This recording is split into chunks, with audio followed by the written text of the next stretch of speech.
السلام علیکم ورحمۃ اللہ وبرکاتہ۔ آج کی اس ویڈیو میں آپ کو یہ بتانے کی کوشش کروں گا کہ کس طرح سے ایک اسکول پرنسپل اپنے اسکول کے تعلیمی نظام کو جانچ سکتا ہے اور کس طرح سے اپنے اسکول کے تعلیمی نظام کو بہتر کر سکتا ہے۔ جس طرح سے ایک کمپیوٹر پہلے اپنے اندر معلومات کو جمع کرتا ہے اور پھر آؤٹ پٹ ڈیوائس کے ذریعے اس معلومات کا جو نتیجہ ہوتا ہے وہ اس کو ظاہر کرتا ہے، ایسے ہی ایک اچھا پرنسپل پہلے اپنے اسکول کی جو تعلیمی کارکردگی ہوتی ہے اس کے حوالے سے جو معلومات ہوتی ہیں ان کو جمع کرتا ہے۔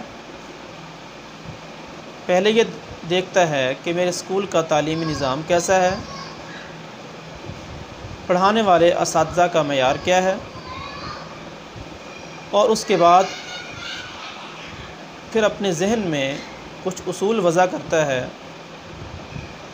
پھر ان اصولوں کی مدد سے اچھا نتیجہ حاصل کرتا ہے۔ تو سب سے پہلے ہم آپ کو وہ اصول بتائیں گے کہ جن کے ذریعے سے ایک پرنسپل یہ معلوم کر سکتا ہے کہ میرے اسکول کا تعلیمی نظام کیسا ہے۔ تو آئیے سب سے پہلے ان اصولوں پر روشنی ڈالتے ہیں۔ تو سب سے پہلی چیز کہ کلاس روم کا مشاہدہ۔ ایک پرنسپل کا پہلا اور بڑا بنیادی کام کلاس روم میں ہونے والی تعلیمی ایکٹیویٹیز کو ترتیب دینا اور انہیں مانیٹر کرنا ہوتا ہے۔ اس کا سب سے مؤثر ہتھیار کلاس روم آبزرویشن ہے۔ کلاس روم آبزرویشن سے پتہ چلتا ہے کہ کلاس میں تدریس کیسے ہو رہی ہے، ہم نے جو اسکول میں اس کلاس کے لیے ٹیچر رکھا ہوا ہے اس کی تعلیمی خوبیاں کیا ہیں اور اس کے اندر خامیاں کیا ہیں۔ اس طرح سے آپ جانچ سکتے ہیں کہ میرے اسکول کا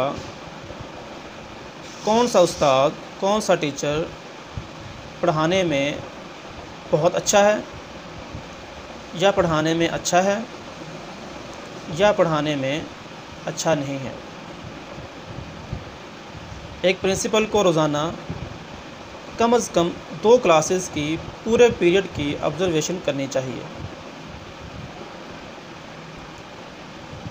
اس کے بعد دوسری چیز ہے کہ کلاس روم کا جائزہ۔ کلاس کے جائزے اور آبزرویشن میں فرق یہ ہے کہ آبزرویشن میں ٹیچر کے اندر تدریس کو فوکس کیا جاتا ہے کہ یہ جو استاد پڑھا رہا ہے اس کے پڑھانے کا انداز کیسا ہے، یہ بچوں کو سمجھانے کا انداز کیسا ہے، اور اس کے سمجھانے کے وقت جب بچے اس کو دیکھ رہے ہیں تو بچوں کے تاثرات کیا ہیں، کیا بچے اس کے سمجھانے کو سمجھ بھی رہے ہیں۔ اس چیز کو آبزرویشن کہتے ہیں۔ اور جو جائزہ ہوتا ہے اس میں یہ دیکھنا ہوتا ہے کہ استاذ جو بچوں کو کام دے رہا ہے آیا اس کو اچھے سے چیک بھی کر رہا ہے یا چیک نہیں کر رہا،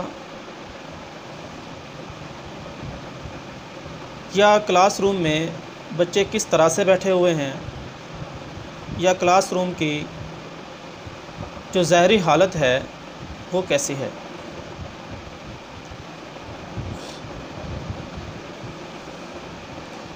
یہ دونوں کام بیک وقت بھی ہو سکتے ہیں اور الگ الگ بھی ہو سکتے ہیں۔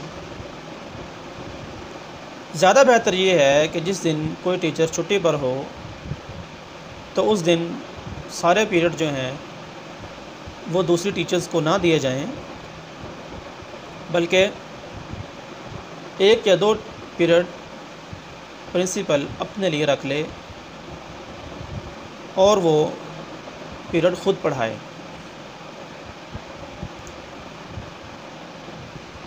اس سے ایک تو بچوں کا وقت بھی ضائع نہیں ہوگا، اور دوسرا آپ آسانی کے ساتھ تمام بچوں کا جائزہ لے سکیں گے، اور تیسری بات کہ کسی دوسرے ٹیچرز پر بوجھ بھی نہیں ہوگا، اور یہ بھی امید کی جا سکتی ہے کہ ٹیچرز خام خواہ چھٹیاں بھی نہیں کریں گے۔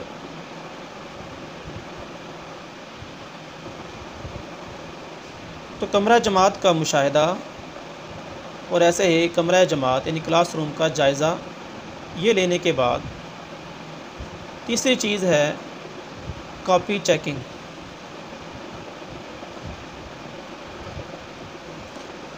کلاس روم کی تدریس کو چیک کرنے کا دوسرا بڑا ذریعہ وہ کاپی کی چیکنگ بھی ہے۔ اس سے بھی تدریس کی خوبیوں اور خامیوں کا پتہ چلتا ہے۔ والدین جو ہمیں شکایت لگاتے ہیں تو اکثر جو وجوہات ہوتی ہیں والدین کی شکایات کی وہ یہی کاپیاں ہوتی ہیں، یا تو لکھا ٹھیک نہیں ہوتا اور ٹیچر نے گڑ دیا ہوتا ہے، یا پھر ٹیچر نے چیک ہی نہیں کیا ہوتا، یا بچے کا کام معیاری نہیں ہو رہا ہوتا، بچہ جلد بازی میں کام کر لیتا ہے، خوبصورتی سے کام نہیں کرتا اور ٹیچر اس کی طرف توجہ نہیں کر رہا ہوتا۔ اس طرح کی بے شمار شکایات کا واحد سبب جو ہے وہ کاپی ہے، لہذا اس کا ٹھیک ہونا بہت ضروری ہے۔ بچے کی کاپی جو ہوتی ہے یہ دراصل کلاس میں ہونے والے کام اور اسکول کے جو تدریسی عمل ہوتا ہے اس کے معیار کا عکس ہوتا ہے۔ اس کاپی نے بتانا ہوتا ہے کہ اس اسکول کے اندر کس معیار کا کام ہو رہا ہے، کس معیار کے استاد اس اسکول میں کام کروا رہے ہیں۔ کسی بھی اسکول کا اگر آپ نے جائزہ لینا ہو کہ اس اسکول کا معیار کیا ہے تو آپ اس اسکول کے کسی بچے کی کاپی پکڑ کر چیک کر لیں، وہ کاپی آپ کو بتا دے گی کہ اس اسکول کا سٹینڈرڈ اور معیار کیا ہے۔ اس لیے کاپی کی چیکنگ یہ بہت ضروری ہے، یہ آپ ضرور کریں۔ آپ روزانہ کی بنیاد پر 2 یا 3 کلاسز کے بچوں کی کاپی 1 یا 2 بکس کی منگوا کر ان کو چیک کریں اور دیکھیں کہ آیا یہ استاد ہے یہ کس معیار کا کام کروا رہا ہے، یہ میرے ادارے کی بہتری کے لیے ہے یا یہ استاد میرے ادارے کو ڈبونے کے لیے ہے۔ لہٰذا اگر آپ کو بہتر لگے تو ٹھیک ہے، وگرنہ اپنے استاد کو بلائیں اور اس کو سمجھائیں، اس کی رہنمائی کریں، اور اگر بار بار رہنمائی کرنے پر بھی وہ استاد نہیں تبدیل ہو رہا، اس کا رویہ ویسا ہی ہے، تو پھر اس سے معذرت کر کے کسی دوسرے استاد کا بندوبست کر لیں۔ ان 3 چیزوں کے بعد چوتھی چیز ہوتی ہے بچوں کے ٹیسٹ لینا۔ ٹیسٹ کے ذریعے بھی آپ اپنی تعلیمی کارکردگی کو جانچ سکتے ہیں۔ اس میں ماہانہ ٹیسٹ ہوتے ہیں، ہفتہ وار ٹیسٹ ہیں، یا سہ ماہی یا 6 ماہی، یا جو بھی ٹیسٹ آپ اپنے اسکول میں لیتے ہیں بچوں کے، ان کے ذریعے بھی آپ اپنے بچوں کی جانچ پڑتال کر سکتے ہیں۔ لہٰذا جتنا ہو سکے اپنے بچوں کے ٹیسٹ لیتے رہیں، اس سے آپ کو یہ اندازہ ہوگا کہ آپ کا تعلیمی نظام کس درجے کا ہے۔ اس کے بعد 5ویں چیز ہے میٹنگز، کہ اساتذہ، بچوں اور والدین کے ساتھ میٹنگ کرنا،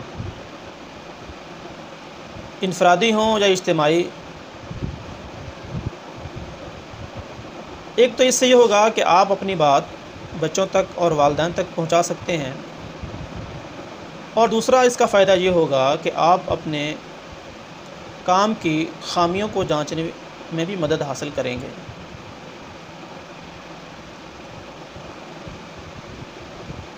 البتہ اس کے لیے ضروری ہے کہ لوگوں کو کھل کر بات کرنے کا موقع دیا جائے، اور ان کی حوصلہ افزائی کی جائے۔ بہت سے پرنسپل تو بچوں سے بھی بہت کچھ اگلوا لیتے ہیں، یعنی بچوں کو بلا کر ان سے پوچھ لیتے ہیں کہ آپ کی ٹیچرز کیسی ہے، آپ اس سے مطمئن ہیں، پڑھانے کا انداز کیسا ہے، کیا آپ کو اچھا لگتا ہے، آپ کو سمجھ آتی ہے، یا کلاس میں کیا ہو رہا ہے، کس طرح کا ماحول ہے۔ ایسی باتیں ذہین پرنسپل باتوں باتوں میں بچوں سے بھی معلوم کر لیتے ہیں۔ ایسی میٹنگز میں تلخ سے تلخ بات کو بھی حوصلے کے ساتھ سننا چاہیے۔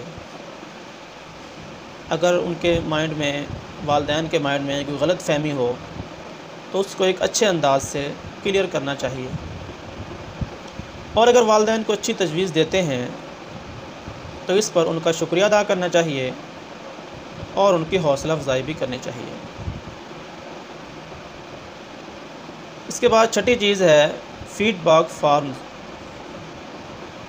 عام طور پر جب آپ والدین کے ساتھ میٹنگ کرتے ہیں تو کچھ والدین ایسے ہوتے ہیں جن کے اندر جھجک ہوتی ہے، وہ کھل کر اپنی رائے کا اظہار نہیں کر پاتے۔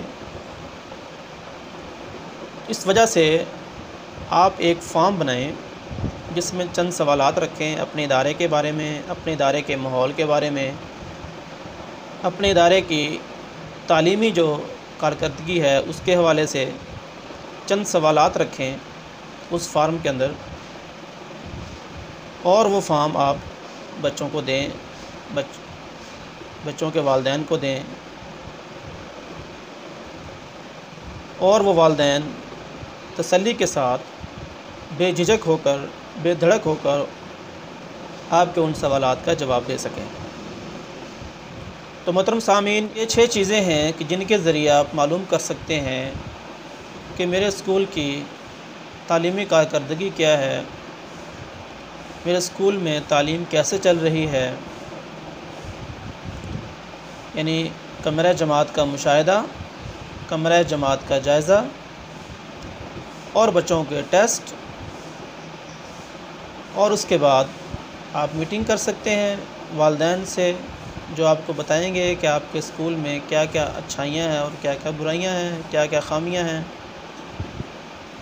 اور چھٹی چیز کہ ایک فیڈ بیک فارم بنائیں کہ جس کے ذریعے آپ والدین سے یہ معلوم کر سکیں کہ آپ کے ادارے میں کیا کیا خوبیاں اور کیا کیا خامیاں ہیں۔ اب نیکسٹ ویڈیو میں آپ کو بتاؤں گا کہ آپ نے کرنا کیا ہے اس کے بعد۔